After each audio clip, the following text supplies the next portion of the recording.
सुरू कर. 23 एप्रिल 2026 गुरुवार, वैशाख शुक्ल सप्तमीचा अमृत घटी असलेला हा सायन प्रहर या निमित्ताने या विशेष ज्योतिष अभ्यास वर्गामध्ये सम्मिलित असलेले आपण सगळे ज्येष्ठ श्रेष्ठ ज्योतिषप्रेमी अभ्यासक, आपणा सर्वांना माझा सप्रेम नमस्कार. आपल्यामध्ये शीर्षत्व प्राप्त असलेल्या आपल्या गीता चव्हाण मॅडम, सौ कुबल मॅडम आणि इतर श्रेष्ठी या सर्वांना सुद्धा माझा साष्टांग नमस्कार. आज या सायन प्रहरामध्ये पुनर्वसू नक्षत्र चालू आहे. वर्गाच्या शेवटाकडे जाताना निश्चितपणे गुरुपुष्य योग चालू झालेला असेल. या निमित्ताने आपण गुरुस्तुती करणार आहोत आणि या वर्गाच्या माध्यमातून आपण आपले आदरणीय गुरुवर्य श्री दिलीप देवारे सरांना सुद्धा मी त्रिवार वंदन करतो आणि साष्टांग नमस्कार करतो. या विशेष वर्गाच्या माध्यमातून गुरुस्तुती सुरू करत असताना मी माझं गुरुदेवांच्या प्रती असलेलं आपण जे मनोगत आहे ते मी आपल्यासमोर पहिल्यांदा मांडतो. हे गुरुदेव, मी आपल्याला प्रार्थना करतो, आम्हाला या परम सत्याच्या तुरी अवस्थेमध्ये घेऊन चला आणि या देवी भगवतीचे सानिध्य प्राप्त होण्यास आशीर्वाद द्या. हे गुरुदेव, मी आपले आवाहन करतो की आपल्या माध्यमातून या विविध ज्योतिषांगाच्या दिव्य ज्ञानामुळे मला ब्रह्मज्ञानाची प्राप्ती होत आहे. अनेक जन्मानंतर माझे हे जीवन सार्थकी लागत आहे. याकरता मी आपले धन्यवाद देतो आणि आपले गुणगान करतो. या वैशिष्ट्यपूर्ण ज्योतिष अभ्यासाचे अंतरंग माझ्यात आणि आम्हा सर्वात जागृत होत राहू दे आणि आपल्या ऊर्जा आणि स्पंदनातून हा विषय आमच्या सर्वांच्या आत्मतत्वाशी एकरूप होण्यास करता मी समर्पित साष्टांग नमस्कार आणि त्रिवार वंदन करतो. ओम श्री गुरुभ्यो नमः. ओम श्री सरस्वते नमः. ओम गणपतये नमः. अखंडमंडलाकारं व्याप्तं येन चराचरं तत्पदं दर्शितं येन तस्मै श्रीगुरवे नमः. अज्ञानतिमिरान्धस्य ज्ञानाञ्जनशलाकया चक्षुरुन्मीलितं येन तस्मै श्रीगुरवे नमः. गुरुर्ब्रह्मा गुरुर्विष्णु गुरुर्देवो महेश्वरा गुरु साक्षात् परब्रह्म तस्मै श्री गुरवे नमः. सर्वश्रुति शिरोरत्न विराजित पदाम्बुजा वेदांताम्बुज सूर्योय तस्मै श्री गुरवे नमः. चैतन्य शाश्वतं शान्तं व्योमातीतं निरञ्जनं नादबिन्दु कलातीतं तस्मै श्री गुरवे नमः. ज्ञानशक्ति समारूढ तत्वमाला विभूषित भुक्तिमुक्ति प्रदाता च तस्मै श्री गुरवे नमः.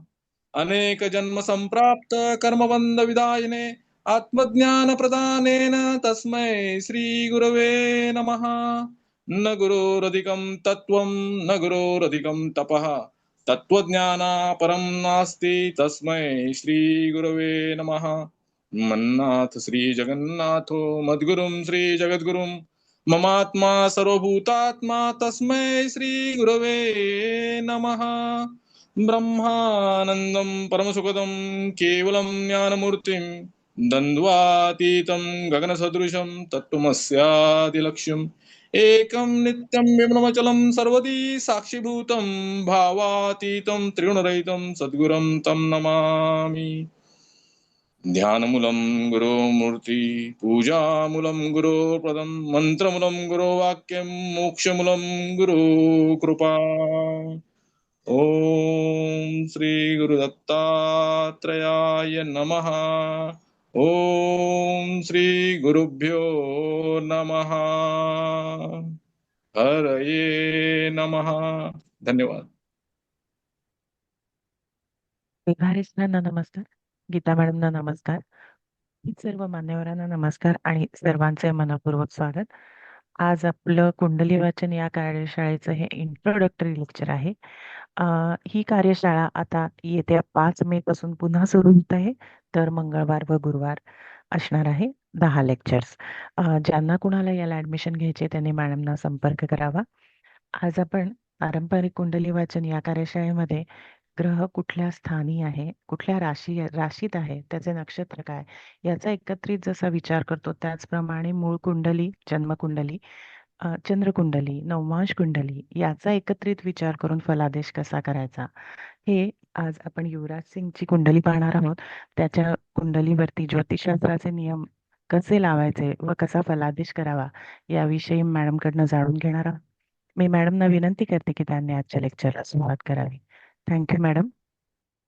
थँक्यू विद्या आणि कुमार वैभव सर, तुम्हाला पण नमस्कार. अगदी सुंदर प्रार्थना म्हटली आहे. आणि इतर जे माझे विद्यार्थी आहेत सर्वांना माझा नमस्कार आणि विनंती केली आणि तुम्ही आलात त्याबद्दल खरंच धन्यवाद. तर तुम्हाला सर्वांना नमस्कार करून मी माझा क्लास आज आता सुरू करते. तर ही कुंडली आहे, युवराज सिंगची कुंडली आहे. तर तुम्ही तारीख लिहून घ्या. 12/12/81, 2145, चंदीगड, पंजाब.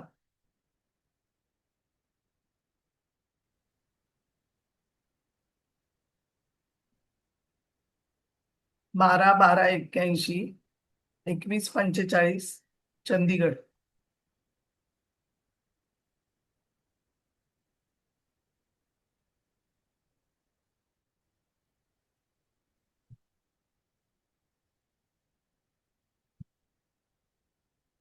लग्न बिंदू 2145 2145, चंदीगड. चंदीगड. झालं. हो हो. हा, आता ही कुंडली आहे कर्क लग्नाची.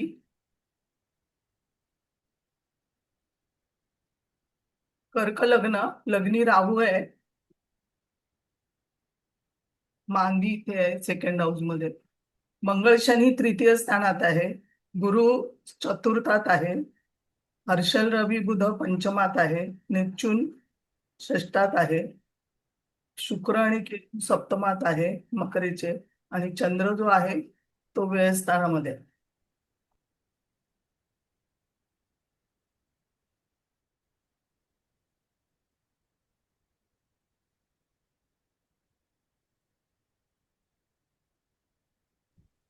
इथे नऊ करू ना ग. नो म्हणा मॅडम.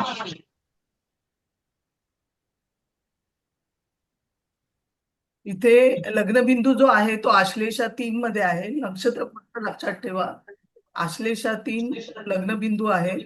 रवी ज्येष्ठा 4 मध्ये आहे. आद्रामध्ये, आद्राचं तिसरं चरण चंद्र, मंगळ उत्तरा फाल्गुनी रवीच्या नक्षत्रात आणि रवी ज्येष्ठा 4, बुध ज्येष्ठा 4, रवी आणि बुधाची डॉट युती गंड नक्षत्रात आहे. गुरु स्वातीमध्ये आहे आणि राहू जो आहे तो गुरुच्या नक्षत्रात. गुरु आणि राहूचा नक्षत्र परिवर्तन योग आहे. गुरु राहूच्या नक्षत्रात, राहू गुरुच्या नक्षत्रात. नेपच्यून मूळ मध्ये आहे, केतू उत्तराषाढामध्ये. हे अशी ही नक्षत्र आहे. लग्न 25 अंशाचं आहे आणि रवी आणि बुध, रवी आणि शनी हे भावारंभी आहे, पंचम भावारंभी, आणि शनी तृतीय भावारंभी. हे आश्लेषा तिसरं चरण जो कुंभ नवमांश येतो, रास मिथुन आहे. जन्मतः आद्राचं तिसरं चरण आहे हे. राहू दशा 18 वर्षाची असते. तर 4 चरणचे जर आपण डिवाइड केले 18ला तर 4.5 वर्षाचं एक चरण येतं, म्हणजे 54 महिने. 54 महिन्याची दशा आहे ना.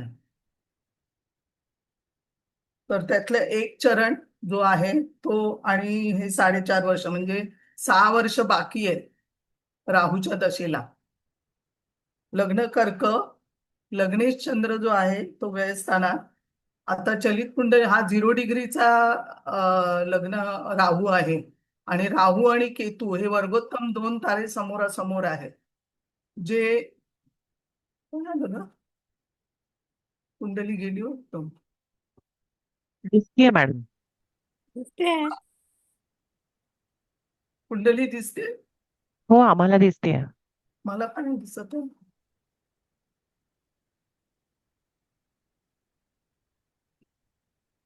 स्क्रीन स्क्रोल झाली असेल.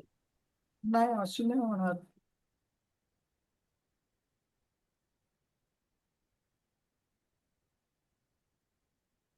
परत एकदा शेअर करता का मॅडम? नाही. शेअरिंग दिसते. काढा बरं. तुम्हाला दिसते काय?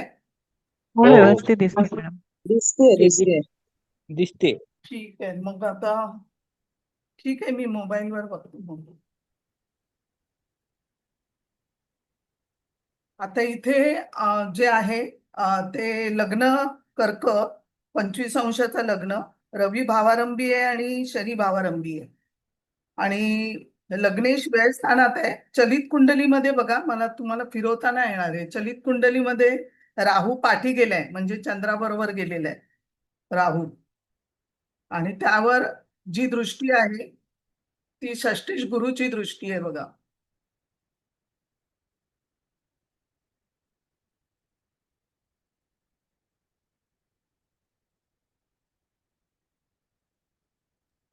मॅडम बुध भावारंभी नाही येणार 28 अंशाचा? बुध भावारंभी 28 नाही येणार. नाही स्वातीचं का? पहिलं नाही. आता इथे गुरुची दृष्टी चंद्रावरती आहे. स्पोर्ट्स साठी जर बघितलं, खेळासाठी बघितलं, तर तृतीय स्थानामध्ये मंगळ आहे. आणि तो स्पोर्ट्स साठी चांगला आहे.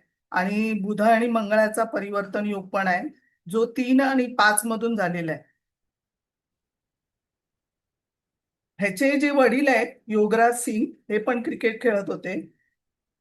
काही गोष्टी त्यांच्या बाबतीमध्ये खूप चुकीच्या झाल्यामुळे बदलायची जी आग आहे ती त्यांच्या मनामध्ये होती. त्यांच्या बाबतीमध्ये बऱ्याचशा गोष्टी चुकीच्या झाल्या होत्या आणि ती बदलायची आग त्यांच्या मनामध्ये होती. त्यामुळे ते एकदा लोडेड पिस्तूल घेऊन कपिल देवच्या घरी पण गेले होते. आणि कपिल देवची आई मध्ये आली आणि त्याच्यामुळे ते सुटले. तर म्हणून त्यांनी सोडून दिलं त्यांना. जे जे त्यांच्या बाबतीमध्ये, त्याच्या वडिलांच्या बाबतीमध्ये ज्या गोष्टी राहिल्या होत्या ते त्यांच्या मुलाकडून म्हणजे युवराजकडून पूर्ण करायच्या होत्या त्यांना. म्हणून युवराजला लहानपणापासून तशी खेळाची आवड होतीच, पण अभ्यासात त्याचं एवढं लक्ष नव्हतं. तो 6वी मध्ये 6 मध्ये जेव्हा होता तेव्हा त्याला फक्त 36% मार्क मिळाले. मग आईने खूप शाळा त्याच्या सोडल्या. आणि पंचमामध्ये 2 गंड नक्षत्र आहेत, ज्येष्ठाचार रवी आणि ज्येष्ठाचार बुध आहे. त्याच्यामुळे शाळेत एवढं त्याचं लक्ष नव्हतं. नंतर वडिलांना त्यांना स्पोर्ट्समध्येच त्याला घालायचं होतं. तर त्याच्या वडिलांनी त्याच्यानंतर पब्लिक स्कूलमध्ये जिथे स्पोर्ट्स आहे अशा ठिकाणी त्याला टाकलं. आणि तिकडे तो स्पोर्ट्समध्ये टेनिस खेळायला लागला. त्याला टेनिसची आवड उत्पन्न झाली. त्यानंतर रागाने वडिलांनी त्याची बॅट तोडून टाकली. त्याच्यानंतर त्याने स्केटिंग चालू केलं. स्केटिंग मध्ये गेला, पण त्यात पण त्याला गोल्ड मेडल मिळालं. वडिलांनी ते पण मोडून फेकलं, म्हणजे फेकून दिलं आणि सांगितलं आजपासून तू क्रिकेट खेळायचं, हे मुलींचे गेम जे आहेत, स्पोर्ट्सचे गेम आहेत ते खेळायचं नाही. क्रिकेट नाही खेळलास तर तुझे पाय तोडून टाकेल. त्यांच्या मनात बदलायची आग नुसती धगधगत होती. तो रवी ज्येष्ठाचार मध्ये, जे त्यांच्या काही गोष्टी झाल्या होत्या ते त्यांच्या मुलाकडून त्यांना करून घ्यायच्या होत्या. नंतर युवराजने एक चाइल्ड ऍक्टर म्हणून पण पिक्चर मध्ये काम केलेले. 2-3 पिक्चर मध्ये, पंजाबी पिक्चर मध्ये आणि हिंदी पिक्चर मध्ये पण चाइल्ड ऍक्टर म्हणून काम केलेलं. एकदा तो असंच ट्रेनच्या बाजूने पटरीतनं असा जात होता, त्याचा पाय मुरगळला आणि तिथे पण त्याचा पाय तुटला असता. ट्रेन धावत येत होती आणि येता येता तिथे पण तो वाचला त्यावेळेला. त्यानंतर वडिलांनी त्याची ऍक्टिंग पण बंद केली. त्याची प्रत्येक आवडती गोष्ट जी आहे ती एक एक करून त्यांनी बाजूला केली. कारण त्याच्या वडिलांच्या मनात एक युवराजला घेऊन अशी एक शिडी होती, एक मंजिल होती, ती त्यांना त्याच्याकडून करून घ्यायची होती. नंतर युवराज 18 वर्षाचा झाला. त्याच्यानंतर वडिलांनी त्याला पटियालामध्ये महाराणी स्पोर्ट्स क्लब होतं ते जॉईन केलं त्यांनी.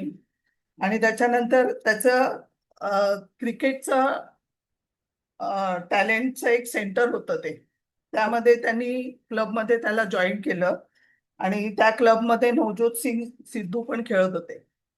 आणि 18व्या वर्षी म्हणजे 2000 साली गुरुमध्ये मंगळ अंतर्दशा होती. आणि तो गुरु त्यावेळेला 2000 साली 18व्या वर्षी 2000 साली गुरु वृषभेत होता. आणि त्याची दृष्टी पंचमावर होती, पराक्रम स्थानावर होती गुरुची दृष्टी.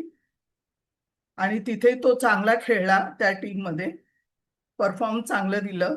आणि त्याच्यामुळे त्याला इंडियन क्रिकेट टीम मध्ये तो सिलेक्ट झाला. अंडर 19 वर्ल्ड कप मध्ये तो सिलेक्ट झाला आणि तो वर्ल्ड कप पण जिंकला. त्याला त्याच्यानंतर मॅन ऑफ द टुर्नामेंट पण त्याला मिळालं त्यावेळेला. 2002 मध्ये त्याने आईसाठी घर घेतलं आणि वडिलांपासून तो सेपरेट झाला.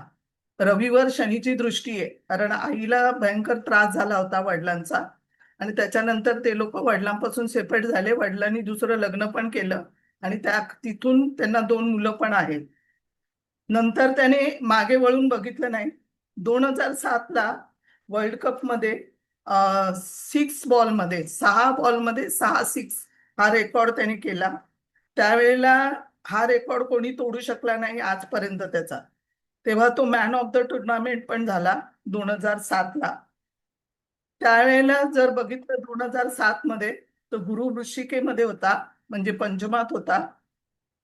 आणि त्यावेळेला त्याला चांगलं अप्रिशिएशन मिळालं. म्हणजे हा रेकॉर्ड त्यांनी कोणीच आजपर्यंत कोणी केलेला नाही. त्याने त्यावेळेला सगळे बॉल रागाने मारले होते, कारण ग्राउंड मध्ये पण काही बाचाबाची झाली होती, त्या रागाने बॉलर बरोबर झाली होती. त्या रागाने त्याने धनाधन 6 मारले, प्रत्येक बॉलला 6 मारले. आता स्पोर्ट्स साठी ग्रह बघा. 3rd हाऊस जो आहे तो मंगळ स्थानबली आहे, उपचयवली आहे, उपचय स्थानामध्ये आहे. आणि पापी ग्रह असेल तर कुंडलीमध्ये एक विशेष बळ असतं. हा पंचमेश जो आहे तो मंगळ तृतीय स्थानामध्ये आहे. आणि तृतीय स्थानाचा अधिपती बुध तो पंचमामध्ये आहे. 3 आणि 5 जी स्पोर्ट्सची स्थान आहेत, 3रं आणि 5वं स्थान, ते परिवर्तन हा स्पोर्ट्ससाठी हा एकदम चांगला आहे. ह्याच पंचमेश मंगळाचा कुठे कुठे संबंध आहे बघा. षष्ठाशी संबंध आला, भाग्याशी संबंध आला, दशमाशी संबंध आला. दृष्टी तिकडे पडली म्हणून त्याचं कर्म जे आहे, कर्मावरती दृष्टी आली, म्हणजे त्याचं कर्म हे त्याचं करिअर झालं. नाहीतर फक्त स्वप्न बघणं असंच झालं असतं, काहीच न करणं असंही झालं असतं. पण त्याची कर्मावर, ह्या मंगळाची कर्मावर दृष्टी आहे. मग साम दाम दंडभेद वापरून हे लोक हार मानत नाहीत जर मंगळ असेल तर. तृतीय उपचय भाव जो आहे तो बलवान झालाय. हा बलवान भाव नसेल तर आहे त्यात सुख मानणारे पण असतात. मग संघर्ष करून सगळं प्राप्त केलेलं आहे. 3, 6, 11 ही जी स्थान आहे ती संघर्ष, त्रास, चिंता आणि रोग निर्माण करतात. मग कुठल्याही लग्नाला 3रं स्थान आणि 11चे स्वामी लग्नेशाचे कधीच मित्र नसतात. 3रं स्थान आणि 11वं स्थान हे लग्नेशाचे मित्र नसतात, त्यामुळे ते ह्या लग्नाला अनिष्ट ठरतात. या कर्क लग्नाला मंगळ हा पंचमेश दशमेश होऊन हा राजयोगकारक होतो. आणि भाग्याला आणि दशमाला आणि षष्ठाला पण बघतोय. त्याच्यामुळे आयुष्यात जी करिअरची सुरुवात आहे ती लवकर झाली, कारण सगळी स्थानं ही जी आहे भाग्याची, आणि मंगळ हा लवकर ऍक्टिव्ह करणारा ग्रह आहे, तो लवकर त्याला ऍक्टिव्ह झाला. हा मंगळ कोणाबरोबर बसलाय तर सप्तमेश शनी बरोबर बसलाय. तर लोकांनी त्याला त्यावेळेला उचलून घेतलं. 3ऱ्या भावात मंगळ, त्याच्यामुळे हातामध्ये भरपूर ताकद, हाताचा गेम, पराक्रम, संपत्ती प्राप्त करणं, मेहनत करणं हे मंगळामुळे त्याला घडलं. सर्व मॅच T20 वगैरे सगळं तो जिंकत होता. त्याचा गेम बघायला आक्रमक सर्व उत्सुक असायचे. त्याच्यानंतर थोडे जेव्हा शनी कन्येमध्ये गेला त्यावेळेला 2010 ला त्याला बोटाला फ्रॅक्चर झालं. कारण ते स्थान तसं बिघडलेलं आहे. त्याच्या बोटाला फ्रॅक्चर झालं आणि टुर्नामेंट त्याला मिस करावी लागली. त्याच्यात रिकव्हरी नाही होत तर त्याचा बोटानंतर त्याचा हात फ्रॅक्चर झाला. 2010ला शनी आणि मंगळ कन्येमध्ये होते तेव्हा 2 वेळा त्याला डेंग्यू झाला. नंतर सर्वायकल डिस्कमध्ये म्हणजे मानेला इथे लॉक झाला मान, म्हणजे एकामधून बाहेर नाही पडत तर दुसरं सुरू झालं. अशा पद्धतीने 2000 मध्ये केतूची अंतर्दशा होती, शनीमध्ये केतू अंतर्दशा होती. त्यावेळेला त्याला हे सगळे त्रास झाले. त्याच्यानंतर IPL मध्ये पंजाबचा तो कॅप्टन पण होता. त्यानंतर हळूहळू परफॉर्मन्स खराब होत चालली आणि ODI टीम मधून त्याला त्याच्यानंतर ड्रॉप केलं गेलं. पण त्याने तेव्हा हार मानली नाही.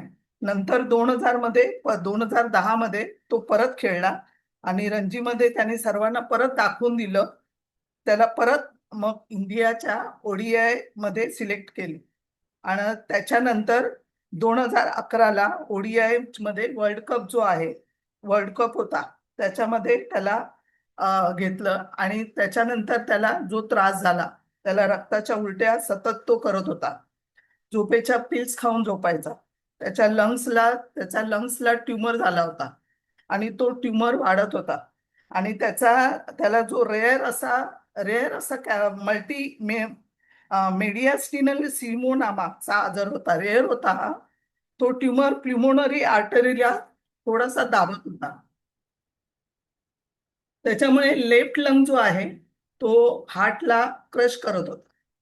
खेळताना पण तो रक्ताच्या उलट्या त्यावेळेला करत होता. 2 वेळा मॅच पण थांबवली होती. पण त्याने सांगितलं, मी जेव्हा बेशुद्ध पडेन तेव्हा मला हॉस्पिटलमध्ये ठेवा, तोपर्यंत मी खेळणार. जोपर्यंत मी बेशुद्ध पडत नाही तोपर्यंत मी खेळणार. म्हणजे त्या दिवशी त्याने त्याच वेळेला ज्या वेळेला म्हणजे पिच वरती उलट्या करत होता रक्ताच्या, त्यावेळेला त्याने 113 रन्स बनवले, 2 विकेट घेतली. इंडियाला त्याने सेमीफायनलला पोहोचवलं. पाकिस्तानला हरवून त्यांनी फायनलला पोहोचवलं. फायनलच्या एक रात्री आधी त्याला भरपूर रक्ताच्या उलट्या झाल्या. त्याने फक्त देवाला प्रार्थना केली, एकदा फक्त वर्ल्ड कप जिंकू दे.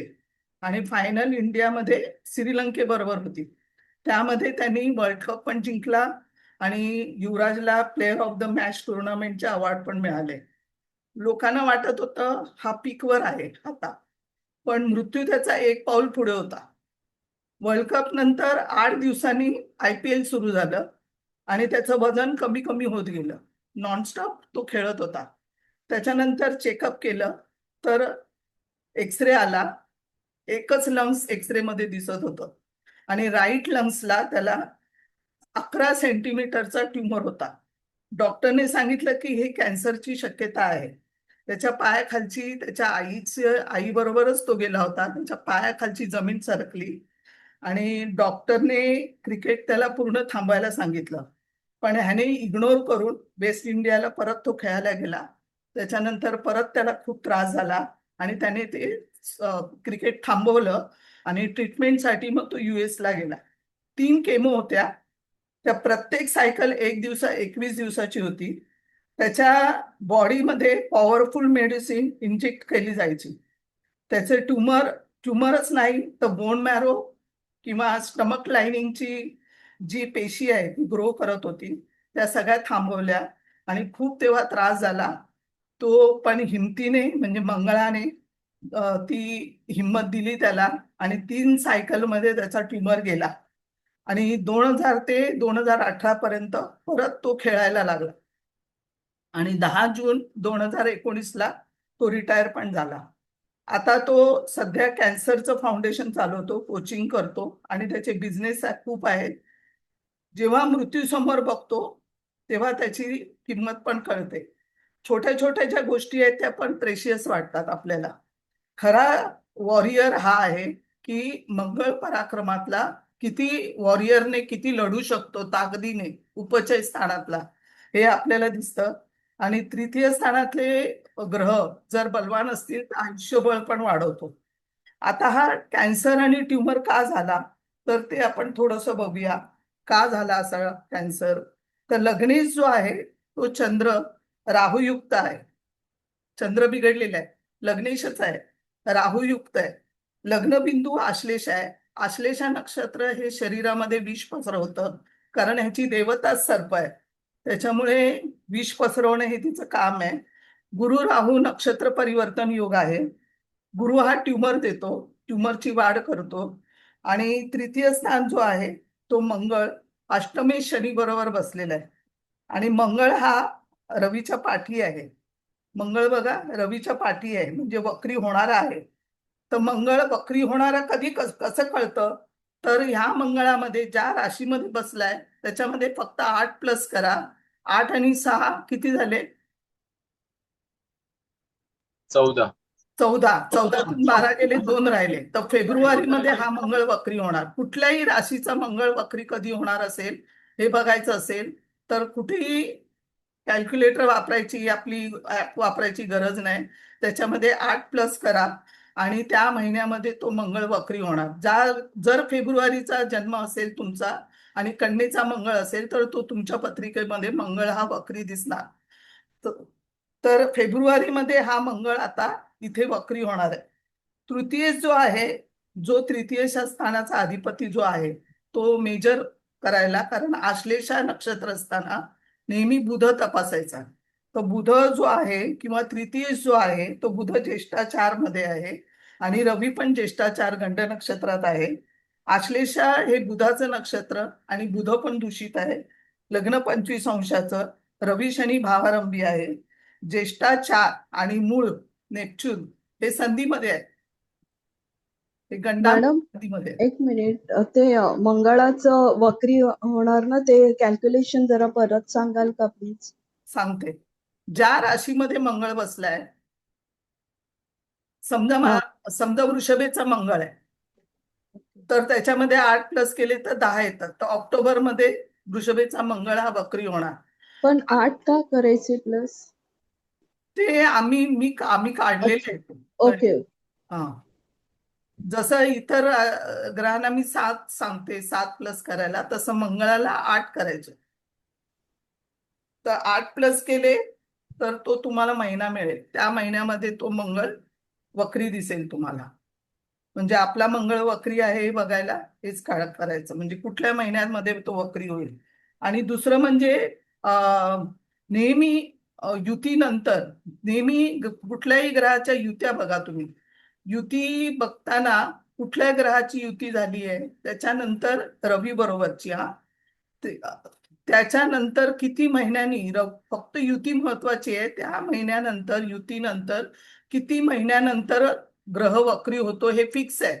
रवीचा चाल फिक्स असते, त्याच्यामुळे युतीनंतर किती महिन्यांनी ग्रह वक्री होतो हे तुम्हाला सांगता आलं पाहिजे. जसं रवी बुध हा जो आहे तो युतीनंतर, रवी बुधाच्या युतीनंतर 58 दिवसांनी बुध हा वक्री होतो.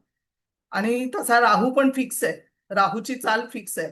तर राहूची तुम्हाला अंश बघून सांगता येईल की बुध कधी वक्री होईल. म्हणजे बुध जेव्हा वक्री होतो तेव्हा 7 अंश राहू, बुध आणि राहू मध्ये डिफरन्स असतो.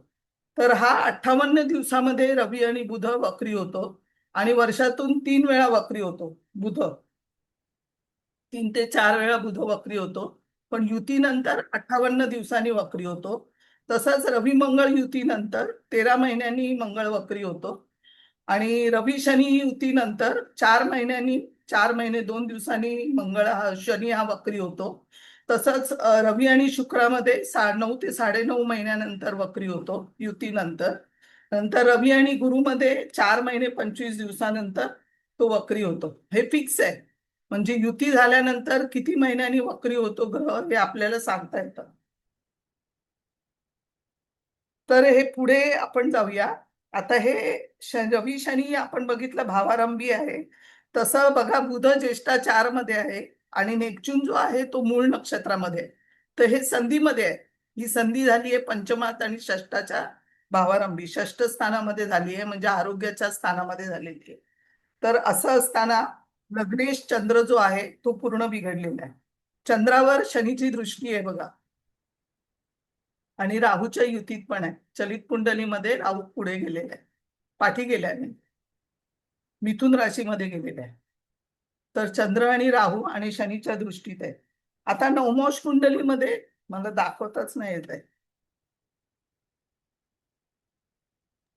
मॅडम स्क्रीन शेअरिंग काढलं की होईल परत बोला. नाही येते का येत नाही बंद करून चालू केलं तर बंद केलं चालू केलं तर नाही होणार तो. बर मग मी बाहेर पडीन, रेकॉर्डिंग जाईल. हो नाही नाही तसं नको. तुम्ही ऍप मध्ये टाकली आहे काय कुंडली? नवमोष कुंडली बघा, मी सांगू काय तुम्हाला तोंडाने? नवमोष कुंडली, हा सांगा ना कुंडली मॅडम. बघा, कुंभ लग्न घ्या. ही कुंडली दिसतेय ना पहिली, नवमोष कुंडली लिहून घ्या आपण. कुंभ लग्न, लग्नी चंद्र मंगळ, धनस्थानामध्ये शुक्र बुध रवी, तृतीय स्थानामध्ये नेपच्यून. आता हा नेपच्यून तृतीय स्थानामध्ये मूळ नक्षत्रातला, हे लक्षात ठेवा, हे तृतीय स्थानात आलाय नवमोष कुंडलीमध्ये. मूळ नक्षत्र तृतीय स्थानात आहे, जे आपण लंग्स साठी बघतो. लंग्स साठी तृतीय आणि चतुर्थ असं बघतो. षष्टामध्ये कर्केचा राहू आहे. कर्केचा राहू हा वर्गोत्तम आहे, तर षष्टात आलाय. कर्कराज दूषित झाली इथे. आणि सप्तमामध्ये शनी आहे, अष्टमामध्ये हर्षल आहे, लाभस्थानामध्ये धनुचा गुरु आहे आणि व्ययस्थानामध्ये मकरेचा केतू आहे. हे झालं लिहून? षष्टात काय सांगितलं म्हणून? हा, षष्टात काय सांगितलं? षष्टमध्ये राहू आहे कर्केचा, वर्गोत्तम आहे राहू.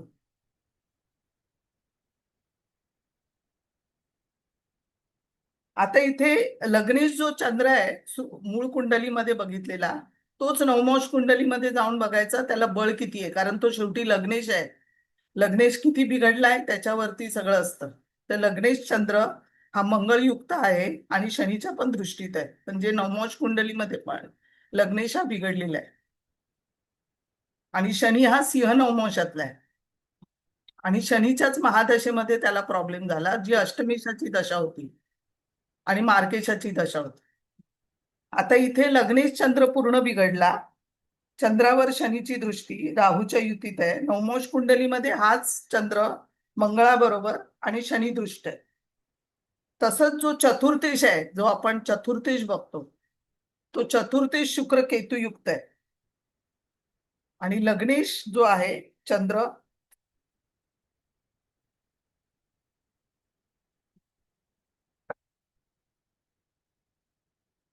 लग्नेश चंद्र दूषित आहे आणि रवी पण दूषित आहे. शनी महादशेमध्ये केतू अंतर्दशेमध्ये सुरुवात झालेली आहे, केतू अंतर्दशेत. आणि शुक्र अंतर्दशेमध्ये 2011ला त्याला प्रॉब्लेम सुरू झाले, कारण शुक्र हा बिघडलेला आहे, शुक्र केतू युक्त आहे. आता जर तुम्ही हे शुक्र आणि केतू रवीच्या नक्षत्रात आहे आणि रवी ज्येष्ठा 4 मध्ये. आता हाच शुक्र जो आहे, जर शुक्राची अंतर्दशा चालू आहे तर हाच शुक्र नवमोष कुंडलीमध्ये जाऊन बघा.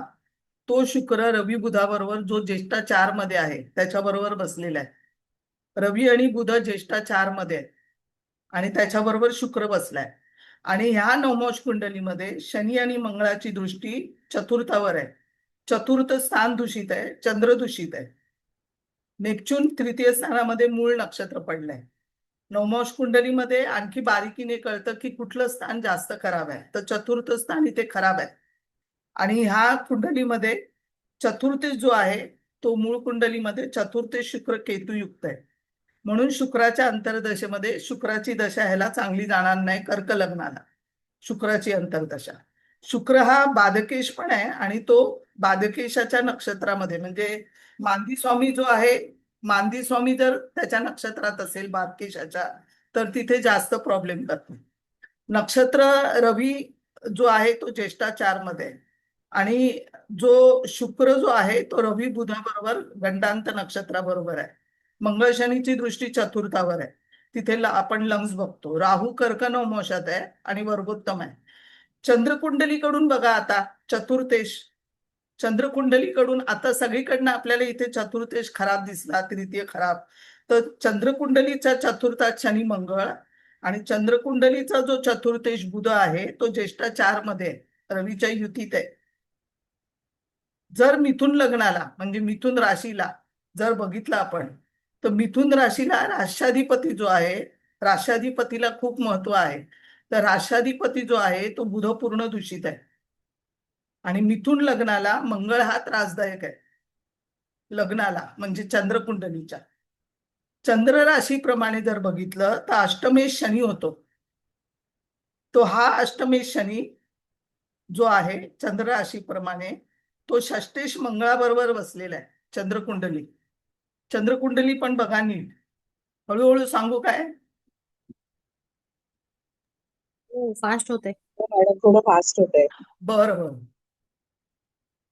तुम्हाला कुठे कळलं नाही? चंद्रकुंडली कळली नाही? चंद्रकुंडलीच्या चतुर्थात बघा, चंद्रकुंडलीचा चतुर्थेश कोण आहे? बुध, तो ज्येष्ठा 4 मध्ये.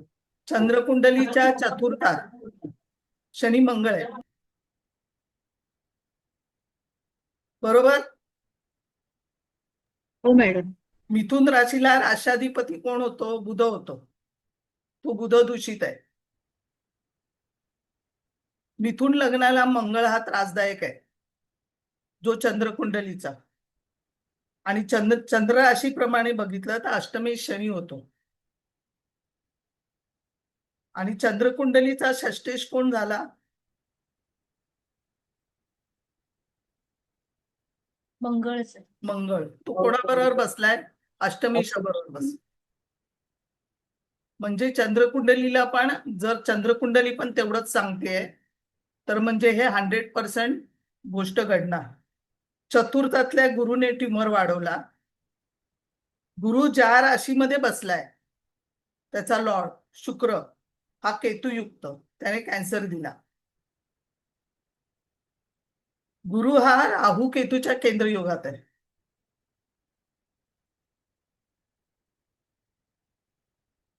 राहू म्हणजे विष पसरवणं प्लस मेडिकल सायन्स. त्याने चंद्राला ग्रासलाय. जर चतुर्थ बिघडलंय तर चंद्र पण बिघडलाय. कर्क रास बिघडली आहे कारण कर्क राशीमध्ये आश्लेषा नक्षत्र पडलंय.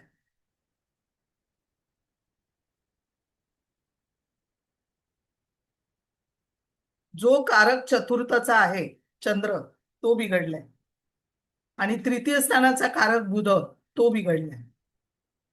म्हणजे मूळ कुंडलीमध्ये कालपुरुषाच्या कुंडलीनुसार बुध आणि चंद्र हे दोन्ही बिघडलेले आहेत. गुरु आणि शनीमध्ये किती अंशाचा डिफरन्स आहे?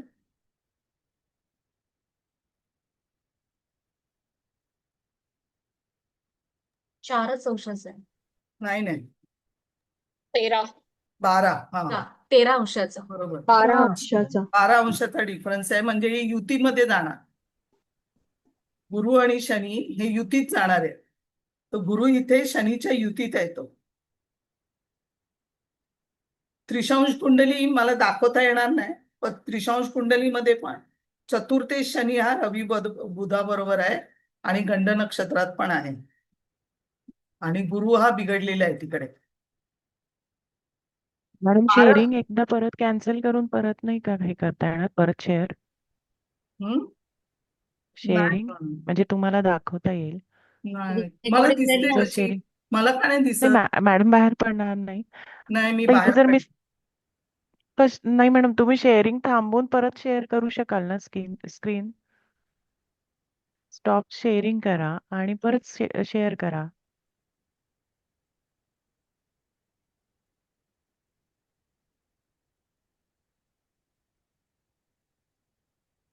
हा आता दिसते दिसते हा आता होईल ना परत शेअरिंग, त्यामुळेच तुम्हाला दाखवता येईल सगळं. मॅडम एक मिनिट. आणि अफलातून नावाने कोणीतरी जॉईन झालंय, तर त्यांनी आपलं नाव टाकावं. कोण आहे? अफलातून नावाने जॉईन झालंय.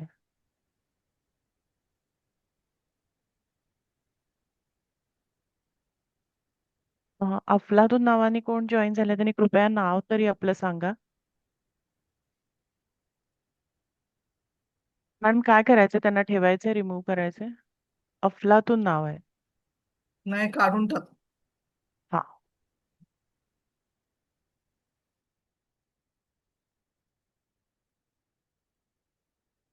ही कुंडली बघा, चंद्र कुंडली परत. ही चंद्र कुंडली जी आहे ती चतुर्थामध्ये मंगळ शनी आहे, चंद्र कुंडलीच्या चतुर्थात. आणि चंद्र कुंडलीचा जो चतुर्थेश आहे तो बुध ज्येष्ठा 4 मध्ये आहे, रवी बरोबर षष्ठामध्ये आहे. आणि चंद्रकुंडलीचा जो अष्टमेश आणि षष्ठेश आहे ते एकत्र आहे तिथे. चंद्रकुंडलीला पण अष्टमेश शनीच झाला, म्हणजे शनीच्या महादशेमध्ये झालेला आहे. महादशा दाखवते तुम्हाला. राहू नंतर गुरुची आली, गुरु नंतर शनी महादशा मध्ये ते स्टार्ट झालं. आता ही केतूची 2010 ला होती, शनी मध्ये केतू. त्याच्यानंतर शुक्राची आली 2011 ला. 2011 ला याला शनीमध्ये शुक्र अंतर्दशेमध्ये त्रास झाला, कारण शुक्र हा केतुयुक्त आहे आणि चतुर्थ स्थान ऑपरेट झालेलं आहे. आणि शुक्र हा रवीच्या नक्षत्रात आहे, तर रवी पण इथे ऑपरेट होणार.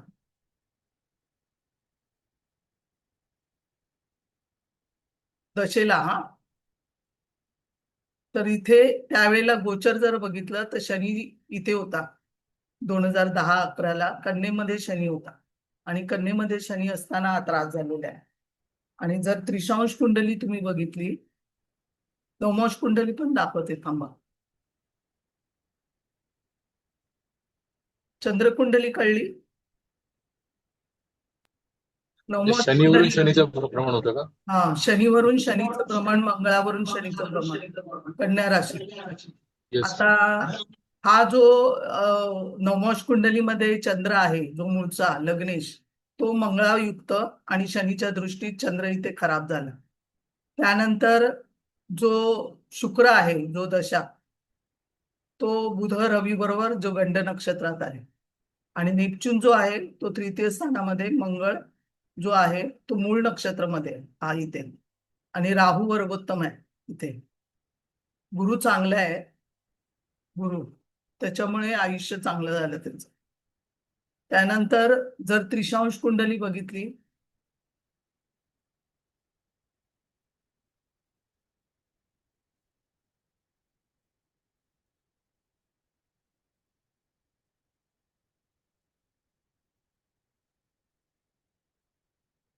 जो शनी आहे चतुर्थाचा, तो शनी मंगळ राहू केतू युक्त आणि शनी दृष्ट आहे. शनी मंगळ बुध इथे बिघडला, जो रवी बुध ज्येष्ठा 4 मध्ये ते चतुर्थेश शनी बरोबर बसले, तर इथे शनी हा चतुर्थेश म्हणून इथे बिघडलाय. जेव्हा 2011 ला शनी इथे होता कन्येमध्ये, त्यावेळेला केतू जो आहे तो चंद्रावरून मिथुन राशीतून जात होता, केतू. आणि 2011 ला 10 ला हा, आणि 2011 ला राहू वृश्चिकेत होता. इथे राहू होता, नंतर राहू पाठी गेला, वृश्चिकेमध्ये होता. मग राहू रवीवरून राहू जाताना, बुधावरून राहू जाताना जास्त घटना घडली इथे.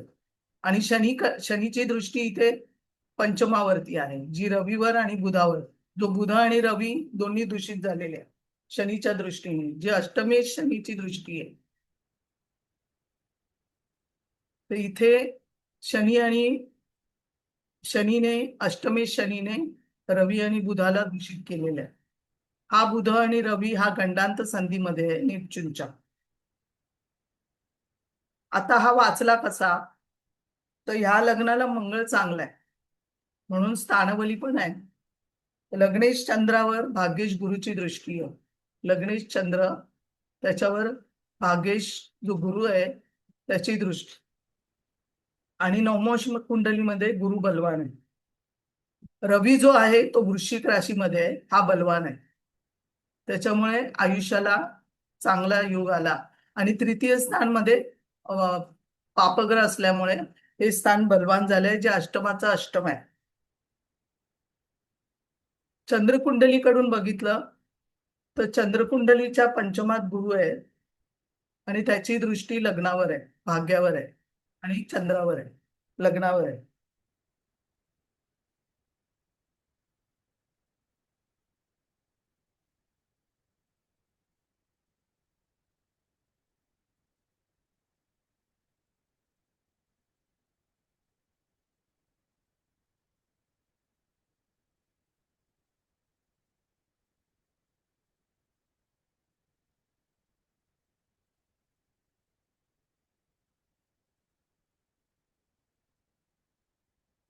इथे गुरु चांगला आहे.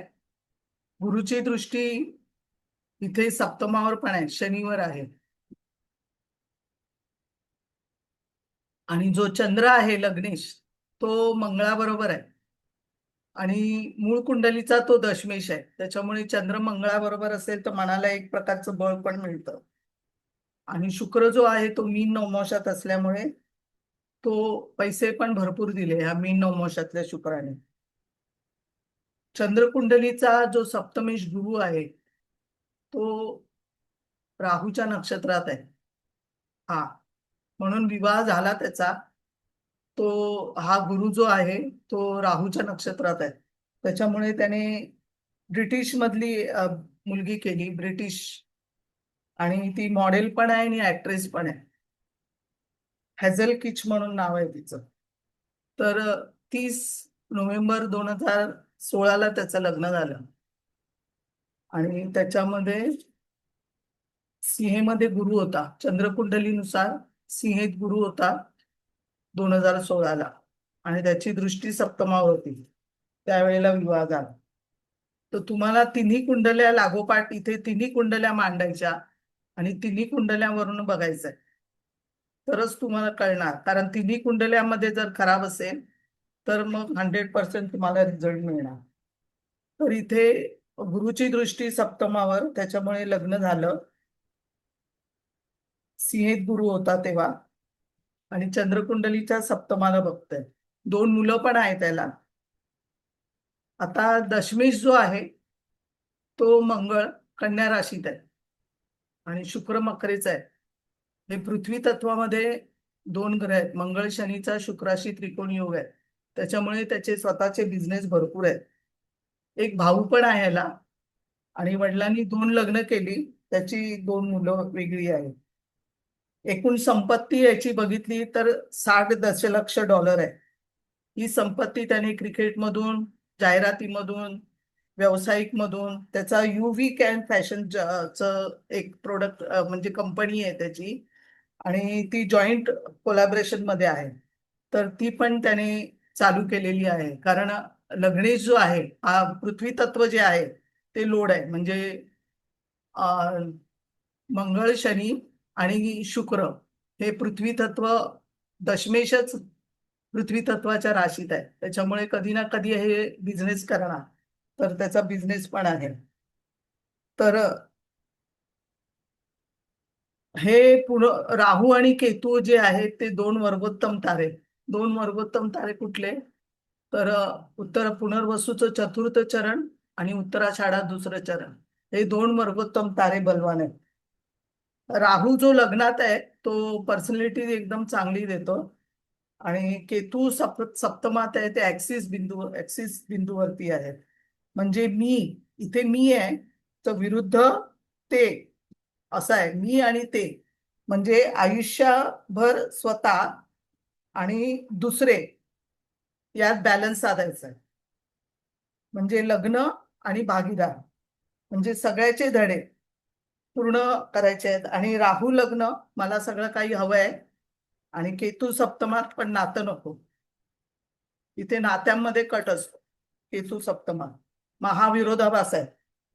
इथे भ्रम आहे, इथे वैराग्य.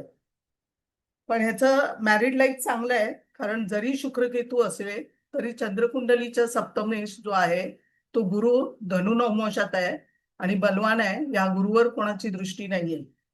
त्याच्यामुळे म्हणजे तिन्ही कुंडल्यांकडनं जर तुम्ही बघितलं तर मॅरिड लाईफ ह्याचं चांगलं आहे. चंद्रकुंडलीचं सप्तमात गुरु हा पंचमात गेलेला आहे. त्याच्यामुळे लव्ह मॅरेज आहे. हा गुरु पंचमात आहे. आणि नवमोश कुंडलीमध्ये बघितलं तर ह्या गुरुची दृष्टी सप्तमावर आहे. धनुचा गुरु आहे. हा चंद्रकुंडलीचा बलवान गुरु सप्तमेश. त्याच्यामुळे मंगळ शनी जरी असले इथे सप्तमात तरी पण गुरु चांगला आहे. गुरुची दृष्टी आहे आणि चंद्रकुंडलीच्या सप्तम चांगलं झालंय. त्याच्यामुळे इथे काही प्रॉब्लेम नाहीये मॅरिड लाईफ मध्ये. मॅरिड लाईफ चांगलं आहे. आद्रा 3 हे शिवाचं नक्षत्र आहे, राहूचं.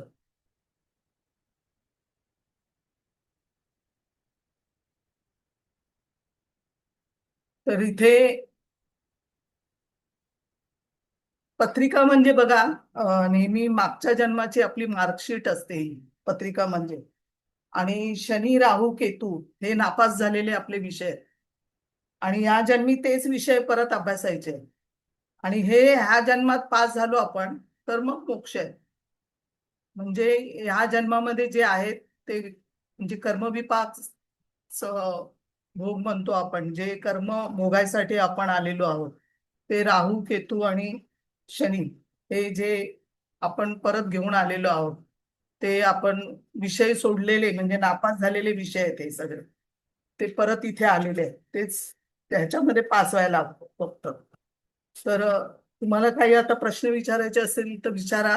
आणि जर समजली नसेल तर परत मी एकदा सांगेन, आरामात सांगा आणि आरामात परत मी सांगेन. तर ताई, ह्याच्यामध्ये तुम्ही आता म्हटलात ना की जसं ही शनी राहू केतू हे नापास झालेले विषय आहे, मग हा आता हे चांगल्या नक्षत्रात आले तर म्हणजे की स्थिती बेटर आहे असं म्हणूया का? नाही, हा चांगल्या नक्षत्रात आहे, बरोबर आहे. आणि हे त्रास कुठे झाला? या 2 गंड नक्षत्रामुळे झाला. बुध, रवी आणि नेपच्यून याच्यामुळे हो. त्रास झाला. हे गंड नक्षत्र खराब असतील तर ते त्रासदायक आहे तिकडे. जो तृतीयेश जो आहे तो बुध ज्येष्ठा 4 मध्ये आहे, त्याच्यामुळे लंग्सला तिथे प्रॉब्लेम झाला. तृतीय आणि चतुर्थेश शुक्र पण केतुयुक्त आहे. आणि ह्याचा नक्षत्र स्वामी जो आहे तो रवी ज्येष्ठा 4 मध्ये. शनीची दृष्टी रवी बुधावरती आहे.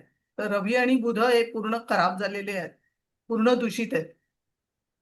रवी आणि बुध जो तृतीयेश आहे आणि चंद्राचा राशाधिपती आहे हा तृतीयेश म्हणून. कर्क लग्नाला बुध चांगला नाही आहे, बुध आणि शुक्र. बरोबर आहे, पण इथे शनी राहू केतू यांची नक्षत्र जी आहेत हा त्यामध्ये राहूचं आश्लेष आहे का? म्हणून घटना घडली पण काही झालं हो नाही ना. हो हो हो. हा. घटना ती घडवली ना, पण आता तो व्यवस्थित आहे, एकदम चांगला आहे. आणि परत होणार पण नाही, कारण तेव्हा दशा पण तशीच लागली ना शनीची, जी बरोबर बरोबर. अष्टमेशाची आणि मार्केशाची दशा लागली. आणि जो शनी सिंह नवमोशात आहे, शनीची स्थिती पण बघायची कशी आहे. तर शनी तिथे मॅडम नवमोशामध्ये बिघडलेला आहे. मॅडम हा नमस्कार. आता हम्म. आपण जे कर्क लग्नाला मंगळ हा दशमेश आणि अ, पंचमेश म्हणजे हा. केंद्र कोणांचा अधिपती म्हणून तो चांगला म्हणतो ना. हो तर हाच नियम आपण चंद्र कुंडलीत आणि नवमांश कुंडलीत नसतो लावायचा ना. नाही, चंद्रकुंडलीकडून जर बघितलं तर हे मंगळ पण तिथे चांगला नाहीये. हा म्हणजे असं बघायचं का हो असं तिथे पण? बघायचं, हो आणि चंद्रकुंडली. नवमांश मध्ये पण तसं बघायचं. नवमांश नवमांश मध्ये नाही बघायचं, बघायच्या चंद्रकुंडलीला आवश्यकता. बघायचं. म्हणजे ओके मॅडम, थँक्यू. चंद्रकुंडलीला थोडं बघायचं, कारण मंगळ हा हा थोडा मिथुन राशीला मंगळ चांगला नाही आहे. बरोबर मॅडम. हा. हा आणि तो हा. चतुर्थात आहे, अष्टमेशाबरोबर बसलाय. हो मॅडम. नुसती चंद्रकुंडली बघून पण तुम्ही सांगू शकता की याचं चतुर्थ खराब आहे. आणि हो चतुर्थेश बुध ज्येष्ठा 4 मध्ये आहे. तर चंद्र आद्रामधला आहे, राहूच्या नक्षत्रात आहे. तर इथे हो कुठेतरी हा प्रॉब्लेम इथे चतुर्थातच आहे. हा मॅडम. हा. हे तर सहज कळतं ना हो मॅडम, की इथेच थँक्यू मॅडम. प्रॉब्लेम आहे चतुर्थात. म्हणजे याचा आजार, याचं मरण, जे मृत्यू, जे काही होईल पुढे, त्याची हा ह्याच हा. संदर्भामध्ये असणार, हो मॅडम, चतुर्थाच्या संदर्भामध्ये. Thank you madam. गोचरिणी नक्षत्र जेव्हा ज्येष्ठा केंद्र मघा होईल किंवा कृतिका केंद्र ज्येष्ठा होईल तेव्हा कशी फळं मिळतील? हा, आता इथे वृषभेमध्ये जेव्हा शनी जाईल, कृतिकामध्ये येईल, त्यावेळेला ज्येष्ठा आणि कृतिका, पण त्यावेळेला दशा पण बघायच्या की कुठली दशा लागली. मग तेव्हा आता बुधाची दशा चालू आहे त्याला, तर तृतीय स्थान इथे ऑपरेट झालेलं आहे बुधाच्या दशेला. आता कुठे कुठे गोचर लागलाय, मंगळ शनीला लागलाय आणि इथे बाकी कुठे लागलेलं नाहीये गोचर, फक्त इकडे लागलेलं आहे. आणि बुध जो आहे, बुधाच्या दशेमध्ये बुधाला गोचर लागलेलं नाहीये.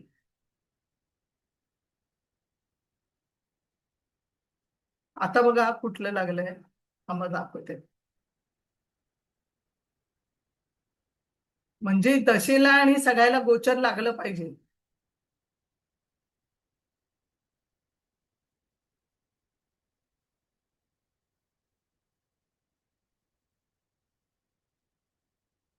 हं. 2030 ला चंद्राची अंतर्दशा येईल. त्यावेळेला वृषभेमध्ये चंद्र असणार, पण चंद्र त्याचा मिथून येत आहे. मग त्याला चंद्राला गोचर लागलेला नाहीये. आता जे गोचर लागलंय ते शुक्रामध्ये बुध बुध महादशा आणि केतू. बुध महादशा आणि केतूची अंतर्दशा ती मे पर्यंत आहे. 3 मे केतूची आहे. बुधामध्ये केतू आहे.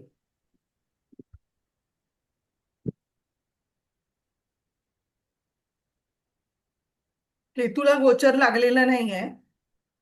केतू ज्या राशीमध्ये बसलाय शनीच्या, तिथे गोचर लागलेला आहे शनीला. तर इथे शनीला आता फक्त गोचर लागलाय.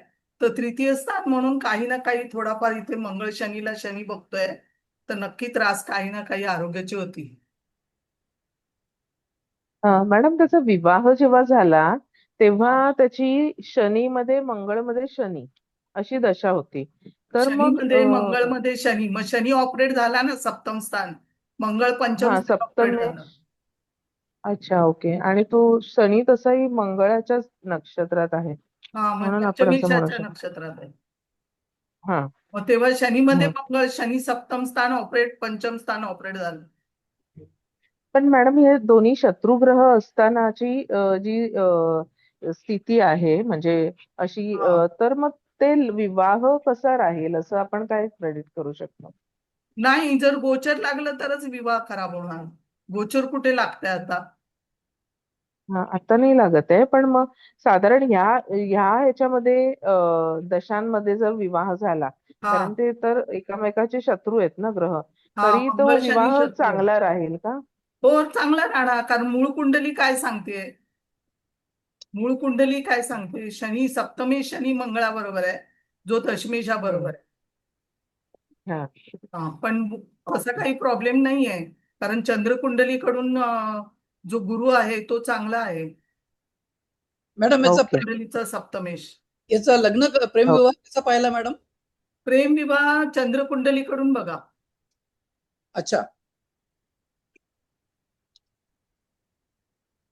सप्तमेश गुरु पंचमात आहे आणि तो पण तूळ राशीतला आहे, शुक्राच्या राशीतला गुरु आहे. त्याच्यामुळे प्रेम विवाह झाला. आणि ब्रिटिशची का झाली? कारण केतू आहे तिकडे. हा जो आहे ना, हा गुरु राहूच्या नक्षत्रात आहे, हा गुरु. आणि सप्तमामध्ये शुक्र केतू युती आहे ना, ती केतू आंतरधर्मीय दाखवतं, शुक्र केतू युती. हा. ती पण ऍक्ट्रेस आहे का? तर शुक्र ऍक्टिंगचा सप्तमात, त्याने सप्तमाचं काम केलं. कशी बायको मिळाली? तर मॉडेल मिळाली, ऍक्टर मिळाली. कारण का? तर सप्तमात शुक्र आहे.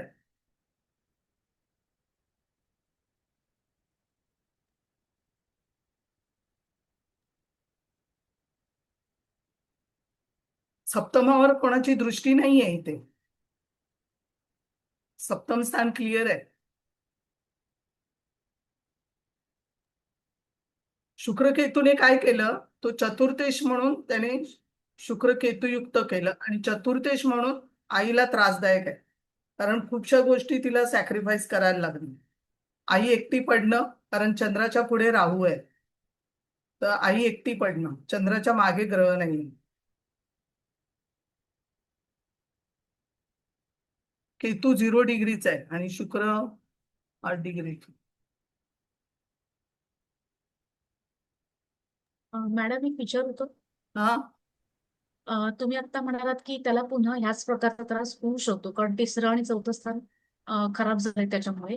मग आता 2030 मध्ये जेव्हा शनी वृषभेत असेल आणि बुधाच्या अंतर्गत रवीची सुरू असेल, तेव्हा त्याला हा त्रास परत होऊ शकतो का? म्हणजे नाही, परत नाही होणार त्रास त्याला. एकदा झालाय ना, परत नाही होणार. ओके. जेव्हा कर्केमध्ये शनी आला ना, तर बघायला लागेल. कर्केत शनी आला तर तृतीय स्थानावर दृष्टी टाकेल तो. आणि कन्येत शनी आल्यानंतर पण त्याचं आता क्युअर आहे एकदम सगळं. अष्टमेशाची दशा लागली ती चुकीची दशा लागलेली त्यावेळेला. बुध कितीही नाही म्हटलं तरी तो त्रिकोणात आहे आणि रवीने कितीही नाही म्हटलं तरी तो वृश्चिकेचा आहे. ज्येष्ठाचारने आधार दिला पण तो वृश्चिकेचा आहे, त्याच्यामुळे आयुर्दाय पण देणार. 2 ग्रह वृश्चिक राशीमध्ये आहेत तर बलवान आहेत ते मंगळाच्या.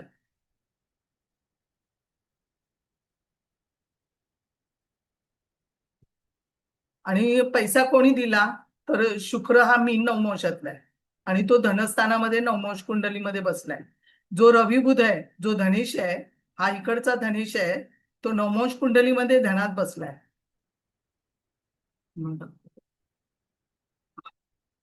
आणि चंद्रकुंडलीच्या धनामध्ये राहू आहे, राहू पैसा देणार. आणि जो मूळचा धनेश आहे तो इकडे पण धनस्थानामध्ये रवी बुध शुक्र असे आहे. आणि मूळ कुंडलीमध्ये जो धनेश आहे तो रवी, तो लाभस्थानाला बघतोय. तर इथे धनेश म्हणून शुक्र मीन नवमोशात, बुध रवी याने पैसा दिला. म्हणजे प्रत्येक ग्रहाने प्रत्येक ग्रहाचं वाईट पण करतो आणि चांगलं पण करतो. पण कुठे वाईट करेल आणि कुठे चांगलं करेल हे आपल्याला शोधायचं आहे. म्हणजे सगळे ग्रह वाईटच करतात, बादच झाला असं म्हणायचं नाही. रवी पूर्ण ज्येष्ठाचार मध्ये आहे म्हणून पूर्ण बाद झाला तर तसं नाहीये. ह्या बुधाने त्याला तृतीयेश म्हणून स्पोर्ट्समध्ये पण चांगलं केलं, कारण बुध मंगळाचा परिवर्तन योग आहे इथे. तृतीय आणि पंचमातनं झालेला परिवर्तन योग आहे. तर त्याने बुधाने ताकद पण दिली, जरी वृश्चिकेचा बुध आहे तो, म्हणून तापट पण आहे हा. मंगळ कन्येचा शनियुक्त तापट आहे हा.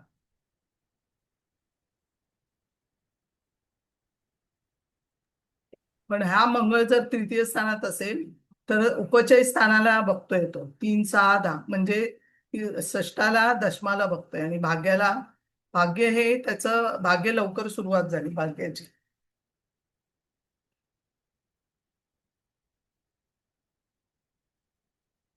हा पंचम भावारंभी रवी आला आणि इथे जो आहे शनी तो षष्ठ भावारंभी आला.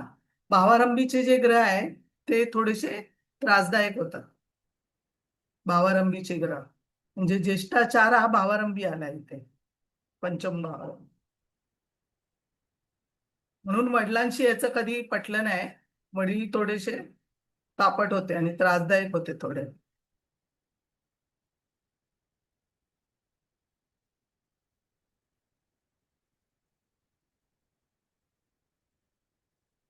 समजली काय कुंडली?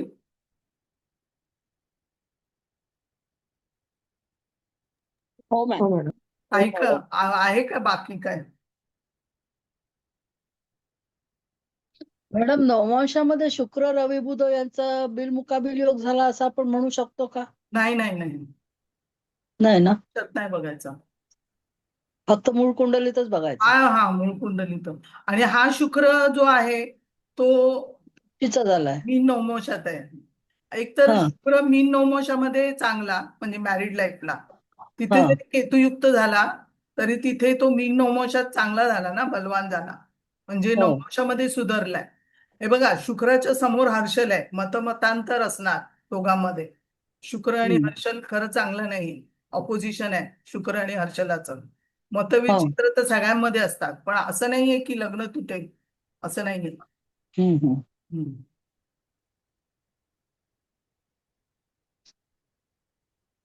प्रॉब्लेम्स असणार, नाही असणार असं नाहीये. मंगळशनी ऑपोजिशन आहे इकडे नवमोशात,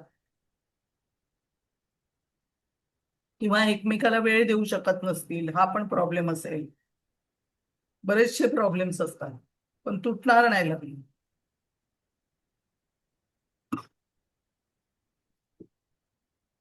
थँक्यू मॅडम.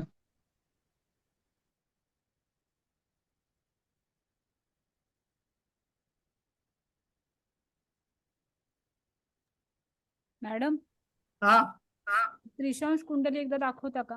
हो दाखवतो.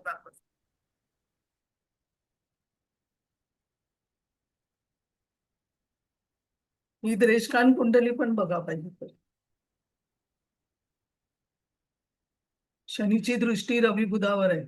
तृतीय स्थानामध्ये शनी आलाय. ते रवी बुध राहू एकत्र आहेत.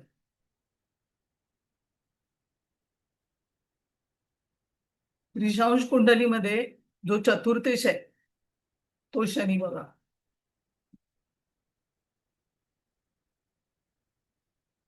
तो मंगळ बुध रवी. रवी बुध जे आहे ते ज्येष्ठाचार मधले आहेत. आणि मंगळ राहू केतू युक्त.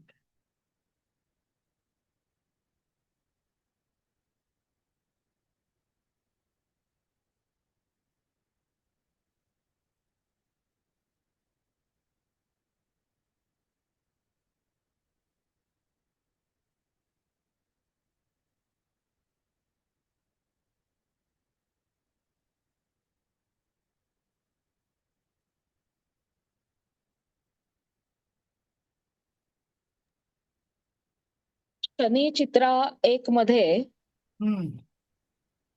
नृपांश हा शनी नृपांश मध्ये आहे जो सिंह नवमोश आहे.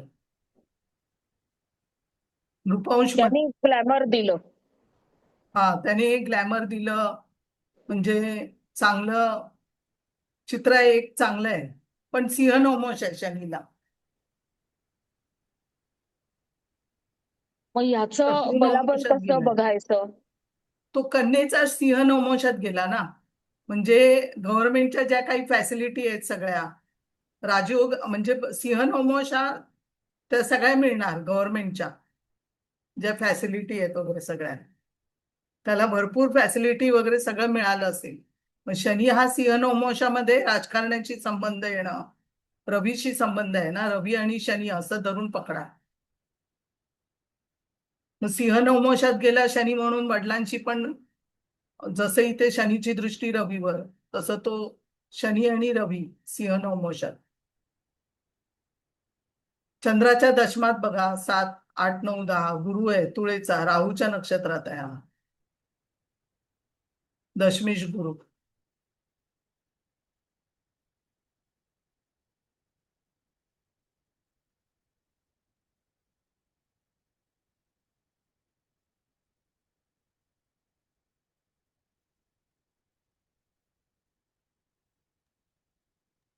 मॅडम याची मांदी सिंह राशीमध्ये आहे धनस्थानात, तर त्याचा काय परिणाम झाला असेल? मांदीचं नक्षत्र जे आहे ते पूर्व फाल्गुनी पूर्व शुक्राच्या फाल्गुनी. नक्षत्रात आहे. जो चरलग्नाला बाधकेश कोण होतो? शुक्र होतो ना. शुक्र तो शुक्राच्या नक्षत्रात आहे. आणि हम्म. मांदी इथे तर कुटुंबामध्ये त्यांचे प्रॉब्लेम्स भरपूर असं पण बघता येईल. अच्छा. मांदी स्वामी रवी झाला. हो तर रवी खराब आहे. हो. मॅडम वर्ल्ड कप जेव्हा झालं 2 एप्रिल 2011ला हा तेव्हा मंगळ गुरु रवी हर्षल चंद्र बुध मिनेत होते. हा हा त्याची दृष्टी गुरुची मंगळ शनीवर होती आणि पंचमावर होती. मग गुरुने मंगळ शनीवर दृष्टी टाकली, लग्नावर दृष्टी टाकली जी कर्क राशीवर तृतीय स्थानावर आणि पंचमावर दृष्टी टाकली. आणि शनी 2011ला कन्येत होता.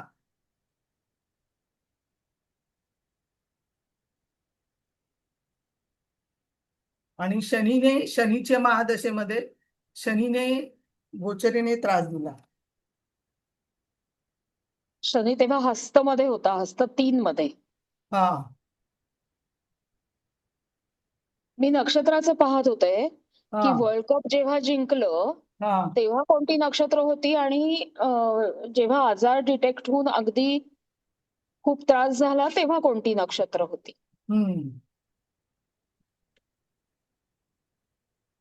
तेव्हा गोचर शनीचंच लागायचं. मंगळाचं पण गोचर असणार इथे. मंगळ मिथुन राशीत असेल नाही तर कन्येत तरी असेल गोचर. आजार डिटेक्ट ना त्याला केतूच्या अंतर्दशेमध्ये 2010लाच सुरुवात झालेली आहे. नेहमी केतूच्या अंतर्दशेमध्ये, कारण शुक्र केतू युक्त आहे, तर तिथून सुरुवात झालेली आहे डिटेक्ट म्हणजे हे व्हायला. आणि 2011 मध्ये त्याने ट्रीटमेंट घेतली. 2011ला जास्त झालं.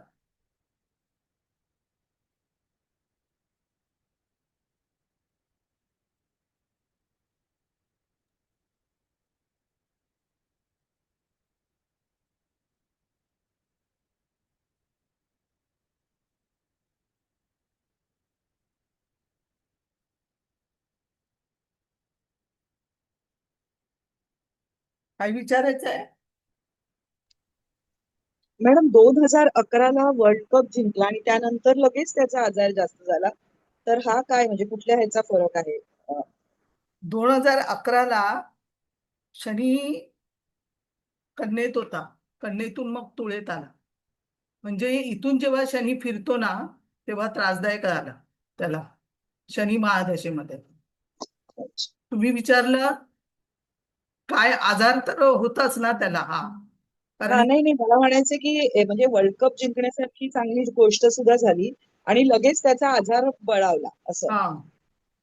केतूच्या अंतर्दशेमध्येच त्याला त्रास झाला होता, म्हणजे आजार सुरुवात झाली लगेच होती. झाला.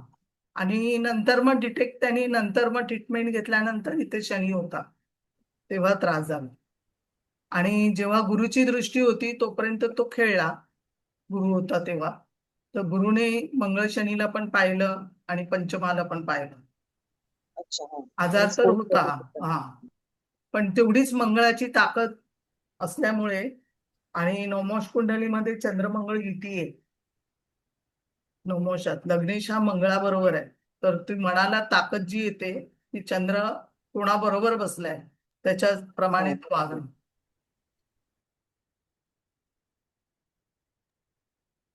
तिथे आधी बोट फ्रॅक्चर झालं, मग हात फ्रॅक्चर झाला. हे सगळं बुध खराब झाल्यामुळे हात फ्रॅक्चर होणं. बुध हा फ्रॅक्चरचा हे आहे, बुध नसांचा प्रॉब्लेम आहे बुध म्हणजे. तर इथे बुध तृतीयेश म्हणून पूर्ण दूषित आहे. हा जर गंड नक्षत्रात नसला असता तर झालं नसतं असं, पण हा नक्षत्राने खराब झालेला बुध आहे. हा जर बुध तोच व्यवस्थित अनुराधामध्ये वगैरे असला असता तर असा प्रॉब्लेम कधीच झाला नसता. पण ज्येष्ठाचारमुळे हा प्रॉब्लेम झाला. आणि लग्नबिंदू आश्लेषामध्ये जेव्हा लग्नबिंदू असतो त्यावेळेला लगेच चेक करायचं की चतुर्थ स्थान चेक करायचं, चंद्र चेक करायचा.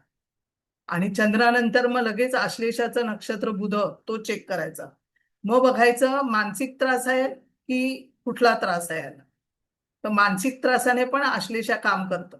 चंद्र बुध मानसिकतेचे ग्रह जे आहेत, चंद्र बुध आणि शुक्र, हे 3 ग्रह मानसिकता बिघडवणारे ग्रह आहेत. जे नाजूक प्लॅनेट आहे ते मानसिकता बिघडवतं. जर चंद्र बिघडलाय, बुध बिघडलाय, पण हा चंद्र नवमोश कुंडलीमध्ये पण बिघडलेला आहे, पण लग्नी आहे, मंगळाबरोबर आहे. मग आता इथे चतुर्थ स्थान बिघडलं, तृतीयेश बिघडला, तर इथे कुठेतरी. आणि गुरु तर राहूच्या नक्षत्रातच आहे आणि चंद्र राहूच्या बरोबर पाठी, चलित कुंडलीमध्ये बघा पाठी गेलाय, दाखवते. चंद्र हा राहू बरोबर पाठी गेलाय इथं. तर इथे चंद्र आणि राहू अशी हे झाली. आणि इथे नवमोश कुंडलीमध्ये, चलित कुंडलीमध्ये नेपच्यून पाठी गेलाय, जो मूळ नक्षत्राचा. मग हे संधीमध्ये आले, ज्येष्ठाचार आणि मूळ हे संधी आहे, ही चांगली नाही. मग बुधाच्या नक्षत्राबरोबर आश्लेषा विष पसरवणं, राहू पण विष पसरवतो आणि चंद्राने बिघडवलं. म्हणजे जर तुम्ही कर्कराज बिघडली बघितली, आश्लेषा आहे, तर चंद्र पण बिघडलाय. जर बुध बिघडलाय, राहू आश्लेषामध्ये, तर बुध पण बिघडलाय. तर मग तृतीयेश बुध हा बिघडलेला आहे. आणि मंगळ शनी तर आहेच इथे प्रॉब्लेम्स देणारे.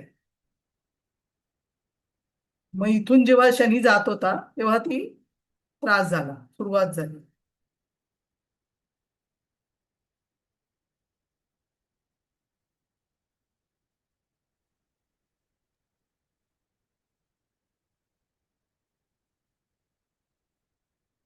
अष्टमेशाची महादशा असताना राहू केतूची अंतर्दशा जर का असेल नक्षत्र खराब असताना,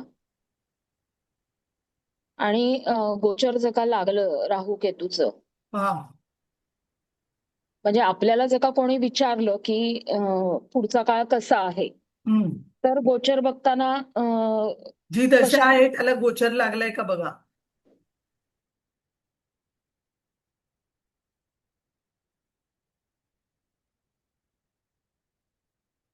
मला एक दाखवतो थांबा.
इथे मूळ कुंडलीमध्ये बघा आता मंगळ, आता जो गोचर लागलाय मंगळाला गोचर लागलाय, बरोबर. हो मॅम. हा, षष्ठे शुक्र आहे, शुक्राला राहूचं गोचर लागलंय आणि मूळ कुंडलीमध्ये शनीची दृष्टी षष्ठावरती आहे आणि चंद्रकुंडलीचा षष्ठेश कोण झाला, शुक्र झाला. मूळ कुंडलीचा षष्ठेश शुक्र आहे आणि शुक्रावर राहूचं गोचर आहे. मूळ कुंडलीच्या षष्ठाला मंगळाचं गोचर लागलंय आणि ह्या षष्ठाला चंद्रकुंडलीकडून षष्ठाला शनीचं गोचर लागलंय बघा. हो मॅम.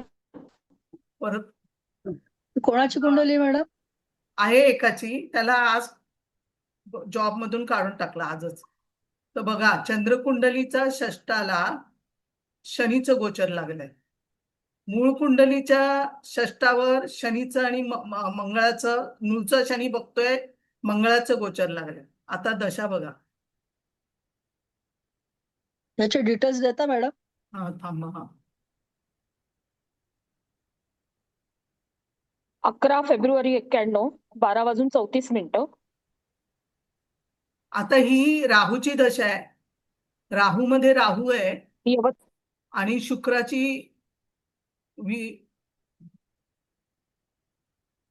बुधवाची चालू आहे काय. राहू मध्ये 13:05 पर्यंत बुध आहे.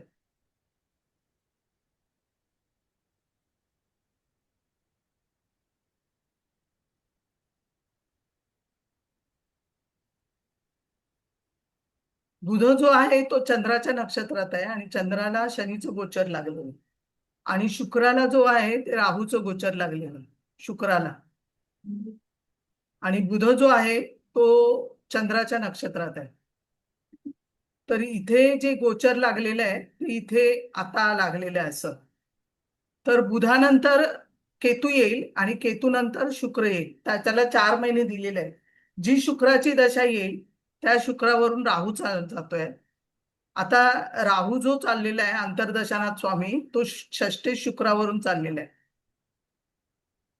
अंतर्दशानाथ स्वामी कोण झाला, राहू झाला. राहू मध्ये बुध आहे.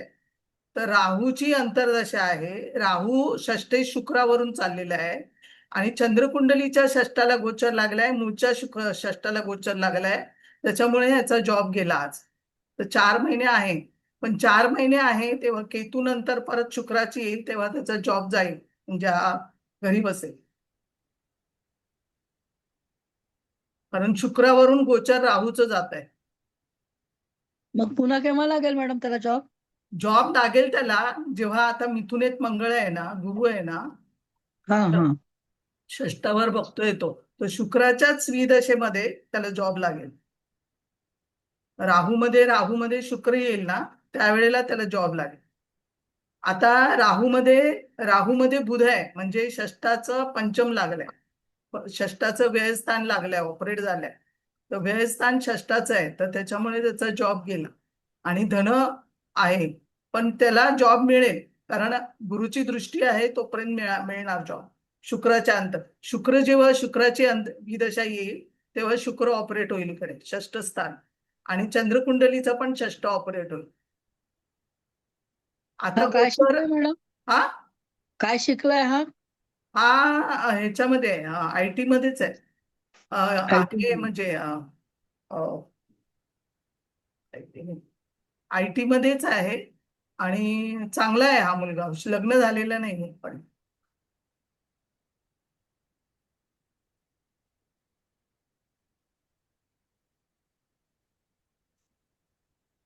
चंद्रावर शनीची दृष्टी आहे आता, त्याच्यामुळे मानसिक ताण वाढलाय. बुध हा चंद्राच्या नक्षत्रात आहे आणि चंद्राला गोचर लागलेला आहे, आणि चंद्राने मानसिक ताण वाढवला. बुध इथे बुधाची विदशा आहे, पण बुधाला गोचर लागलेली नाही.